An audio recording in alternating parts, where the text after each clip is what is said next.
Hi, and welcome to a new episode of Amplifiz podcast, the podcast dedicated to pharma and medtech leaders, and the podcast that helps you and your team maximize your potential.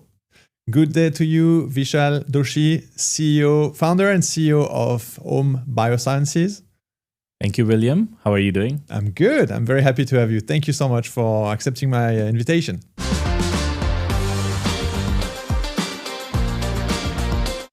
Well, it all really started with one question in mind, right? And that is about making patient impact. I've always been passionate about patient impact. And one way of doing that is working for a big enterprise. Mm-hmm. Other way of doing it is doing it by yourself. And I chose to do it with a large enterprise first, where I learned the tricks of the trade, and translating that passion of developing drugs and an entrepreneurial journey. And I was very much aware that sometimes an entrepreneurial journey can be a very lonely journey.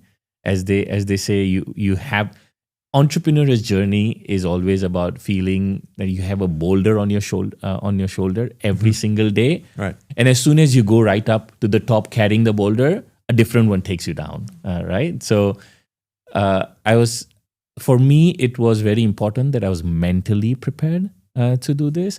And I felt I was always mentally prepared to being an entrepreneur right from day one. So that's how it all really started. If it was not that I was mentally prepared, it would have been a tough journey, right? So it all started from that point where my passion came first, and then the solution came, right? And for me, the solution was, how can I build what I built as AUM Biosciences to use that as a vehicle to make patient impact? Yeah. So it really helps you to grow into the enterprise side first as a professional, to acquire more of this experience and knowledge, to then feel ready to embrace the journey on your own. It definitely does, and especially in drug development, right? Because the process is extremely regulated. You need to have that understanding of different bits and pieces of the puzzle. And you think drug development as a puzzle. How do you fit in all the right pieces? And the best part about drug development and entrepreneurial journey is you don't know everything. Mm-hmm. And that's why you need people. Right. And I always loved working with people right from day one. I've always loved working with people. I've always loved asking stupid questions to people that I don't know. And that's one thing that really drove me, is the prospect of working with different people at the same time was really exciting. And what are the other skills or traits that you believe have helped you, or meeting and talking to other founders and CEOs of, I would say, maybe small size organizations to larger size? What are the traits that you believe are critical to be at the end of the day successful in that game? It all really starts with one thing, and that's passion. Right. Right. For me, I think that's the most important thing. The second thing, if I may just tell you 3 or 4 things that really make a big difference in, no matter whether it's an entrepreneurial journey or a big pharma or a big enterprise that you work with. Right. I think it's across the board, if I may put it that way. Passion comes first. Second, that I feel is really helpful is around working with people. People management is extremely important, no matter whether it's big enterprise or a small enterprise, because as they say, you only work with people you like. Right. Right. So that's people management is extremely important. And then the third thing that I have seen as a common thing across enterprises is planning. Not to jump, but think and act. Right. That's extremely important, no matter if it's a 15 people company or a 15,000 people company. Set a plan, you execute on that plan. And the last thing is that, if I may add on top of what I've just said, is flexibility. No matter what plan you have, if you are part of a big enterprise, you need to stick through the plan. right? Because it's an annual, quarterly, 6-monthly plan that you set. But in an entrepreneurial journey, you can make an annual plan, but then you need to do a monthly plan. You need to have plan A, B, C, D, all the way possibly to plan Z in that sense. So just as an entrepreneur, you always need to have a plan B, C, D of your enterprise. I'm not talking personally. A, B, C, D of your enterprise, so that if one doesn't work, if markets change, you need to have that flexibility of navigating around different plans that you have. Right. So I would think those are the key pointers that I've learned as part of the last 5 or 6 years. That makes sense. Yeah. That's fantastic.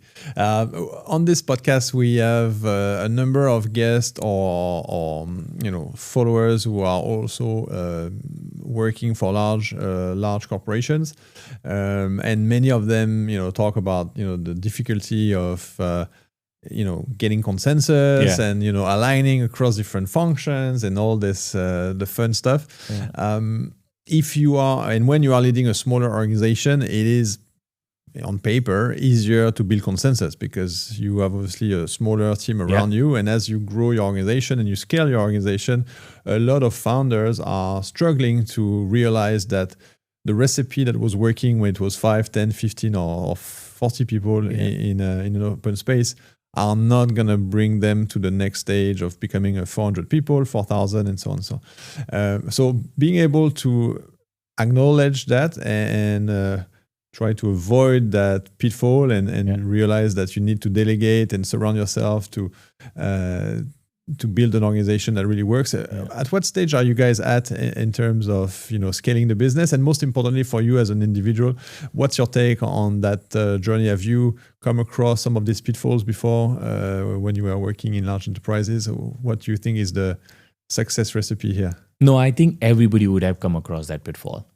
If you have worked in a large enterprise, you would have come across that pitfall. But what I've learned in my journey in the last few years and throughout my enterprise and big enterprise journey as well, is don't work with people that just keep saying yes to you all the time. And I think it's extremely crucial for me, because if I hire people and if I bring people on board who keep telling me, yes, this can be done, this can be done, this can be done, and not challenge us as a team, then you're effectively getting somebody who is just following the trend on that. But if you find people who, first of all, they complement you in what you don't know versus what they know, right? Because that's the first match you look for. Right. You want somebody who can say, because you don't know this, I can help you with that. That's how small enterprises grow, right? So that's the first thing I feel extremely important part of hiring anybody or bringing anybody as your co-founder or partner in the business. The second thing is, you as an entrepreneur or the founder of the company, you need to know what you don't know, if that makes sense. That's a lot. Knowing what you don't know is actually better, because then you go out and you look for people that can really help you with that. So I'll give you an example with the AUM team that we have currently. Me, my co-founder, my partner, who's a chief operating officer in Australia, we all complement each other extremely well, right? So one person brings excellent clinical development capabilities. One person brings excellent medical knowledge and clinical development capabilities. And one person brings commercial and clinical development capabilities. But you see, there is always a Venn diagram that you draw.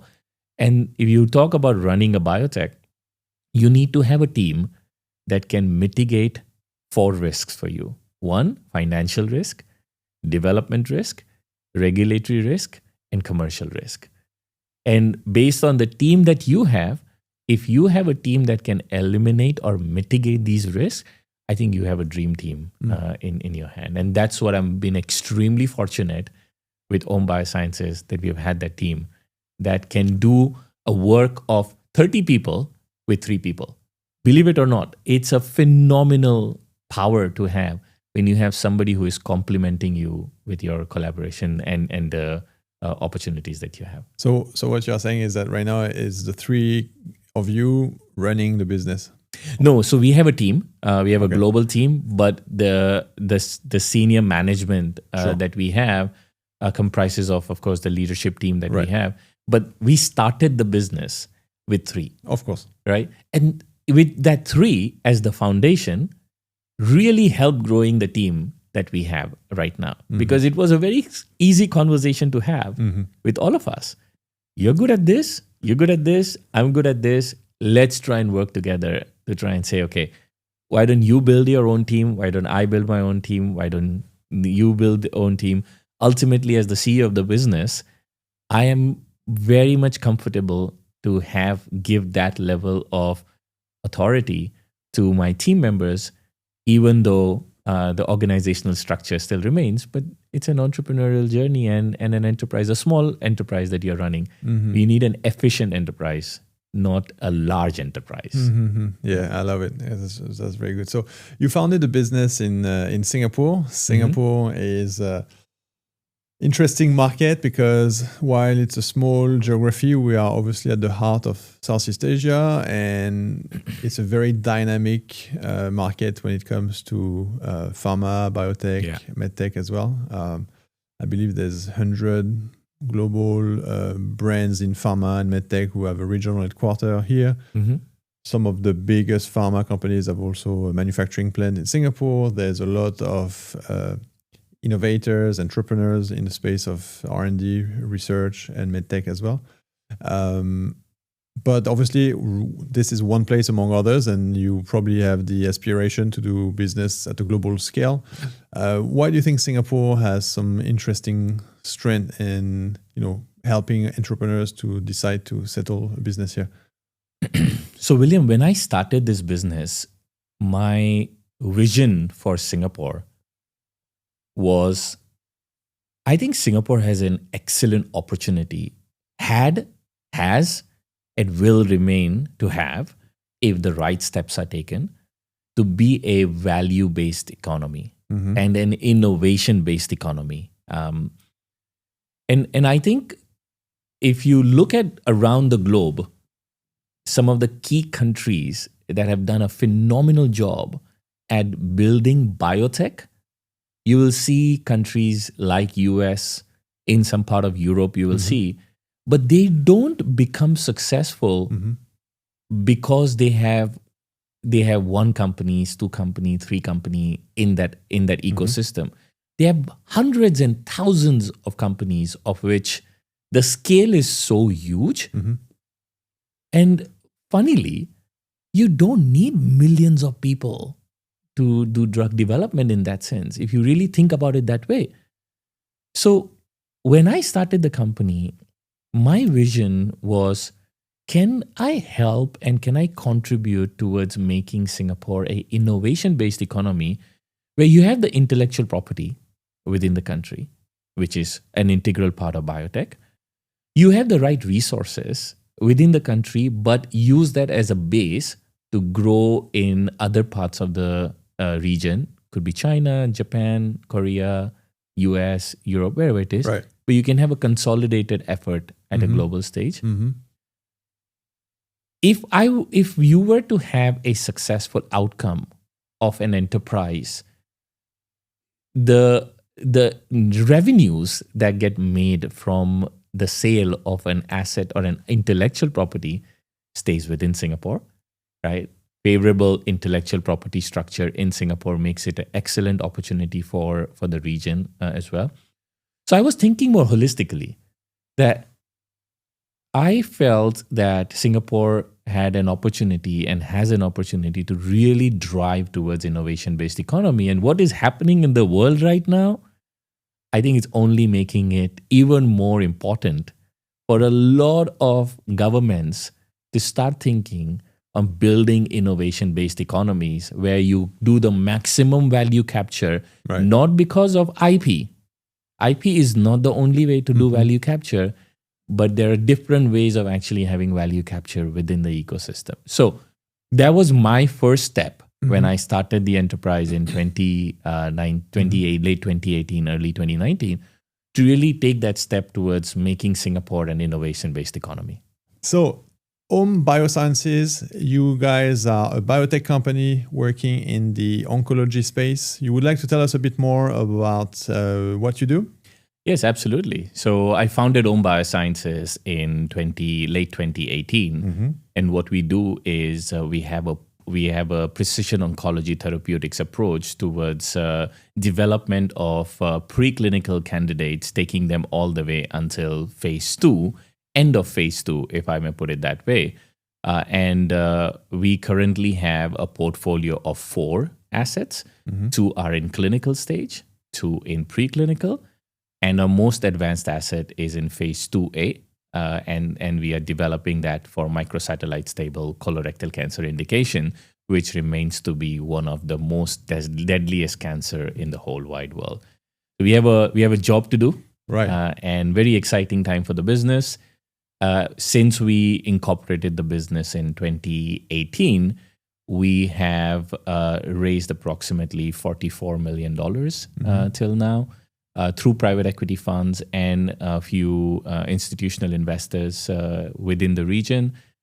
And we are extremely excited about the data that has come out recently that we presented at ASCO GI earlier this year. For people who are not R&D experts or medical affairs professionals, when we think of oncology, we think of obviously very complex therapies that are often carried by the top largest pharmas in the world and so on. So explain to us what is AUM Biosciences' value in that complex ecosystem so that we can connect the dots here. Yes, absolutely.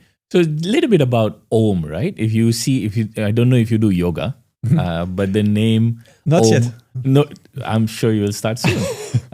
So AUM comes from a Hindu mythology word called Om, which is the idea, the concept around the name is to focus. There is a certain frequency that you focus your energy on, and it gives you the clarity of thought that you need to have, right? So that's Om. But at the same time, from a financial perspective, it's AUM, which is assets under management. Now, with that mentality of focus and assets under management, what we do is we build a portfolio of preclinical candidates all the way until phase 1 and phase 2. So our value inflection points and our journey is about value addition to our prospective partners in pharma who look for advanced assets to take it to commercialization as quickly as possible. So what we do is we focus on that value part of the journey, and we look at developing drugs only for phase 1 and phase 2. As soon as we complete our phase 2, our hope is that we would have generated enough data to give it to a prospective big pharma partner to really commercialize it at the global stage. I see. So that's where we add value. That's what AUM Biosciences does. And we eliminate the binary risk in drug development. As you might know, it's a yay or nay in drug development, especially for a small biotech company. When you put too much intellectual capital, when you put too much financial capital at risk, we eliminate the binary outcome by really focusing on that early part of development where you still have the opportunity to make changes, if I may put it that way. Yes. But tell me if I'm wrong, but I assume that you are still working with maybe CROs or other research companies, and there's some evaluation that you guys need to do, and as you said, arbitration or risk mitigation on where you want, what kind of molecule or process you want or protocol you want to pursue. Yeah. So how do you navigate that complexity of selecting and making sure that you obviously make the right decision? That must be a lot of pressure and complexities to navigate. Well, you just added one more P into it, which is pressure. But my logic has always been 2 Ps, and that is people and process. There is no other way to think about it. From a drug development standpoint, nobody in this world can ever say that they can eliminate the risk. It's always about mitigating the risk. Right. And there's 2 ways of mitigating the risk. One, is you find the right people who have enough gray hair or who has enough ambition and the passion towards drug development, who can really help you strategically think of how to go about point A to point B, right? So it's the journey, not the end, that people look for. So that's the first part on people. The process is actually the drug development process. When you have to do a phase 1 study, when you have to do a phase 2 study, oftentimes what happens is the kind of questions you ask in the study makes a big difference on how you go about getting a successful outcome and not so successful outcome. So the process of development of drugs, right from preclinical, phase 1 and phase 2, plays a very crucial role on how you design the next steps associated with keeping an end goal in mind. So what we do right from the beginning is we know the end goal is to go until end of phase 2. So how do you get to that point step by step whilst being as capital efficient as you can and mitigating the different risks associated with the process into it? And so obviously that's a long process. We all know that it takes years and sometimes decades before we are able to have phase 3, 4 and then commercialization and so on. So you mentioned 2 of your products who are already closer to phase 2. Around what time? What is the timeline you have in mind for some of these to then, as you said, be passed over to a partner? Yeah, so I think we have spent a lot of time over the last 5 years or so to get to the lead candidate drug that we have into phase 2A in microsatellite stable colorectal cancer. So if I may just talk about that today, I would think we are not very far from getting to a point where we have comfort that this drug actually works in much bigger population than what we have tested in as well. So we are relatively close is how I'd like to say. To take it to a big pharma company and with confidence that this drug actually works. That's exciting. In that. So very exciting time for us as a business right now, but more importantly, potentially for patients in the future. Yeah. So tell us how this therapy would be bringing, would be a difference maker in this cancer treatment. If you want to elaborate a little bit on that. So microsatellite stable colorectal cancer is a significant unmet medical need. And if I'm not wrong, colorectal cancer is the 3rd largest killer in the whole world. Within colorectal cancer, there is MSI high colorectal cancer, not going too deep into the science, but there is MSI high and MSS colorectal cancer. Now, the MSS colorectal cancer is considered to be the cold part of the colorectal cancer. And MSI high treatments are available out there, but very few MSS colorectal cancer treatments available out there. Not because the drugs don't work, it's just the nature of the cancer is such. You have to find drugs that convert the cold tumors into hot tumors, because then you start getting treatment options available for it. So there are multiple treatment options that people end up using. There's chemotherapy options, there's combination treatment, there's so many different options that people use. But what we are hoping to bring on the table is a potential where people have exhausted a lot of the existing treatment options in first line, second line. So we'd ideally like to give options for patients in third line microsatellite stable colorectal cancer and above.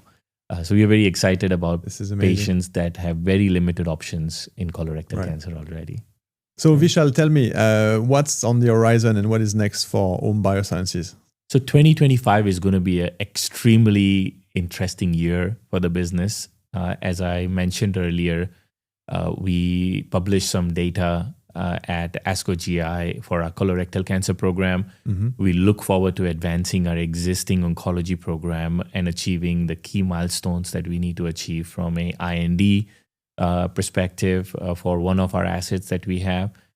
And at the same time, we have multiple new scientific discoveries that we have made that remain to be disclosed, that we'll look forward to disclosing to the wider audience in the coming weeks and coming months as well. Thank you everyone for watching this episode of Amplifiz podcast. You can find us on YouTube, but also on audio podcast platforms like Spotify, Amazon, Apple, and so on.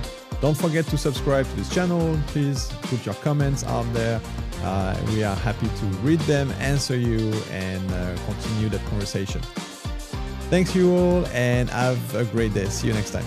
Bye-bye.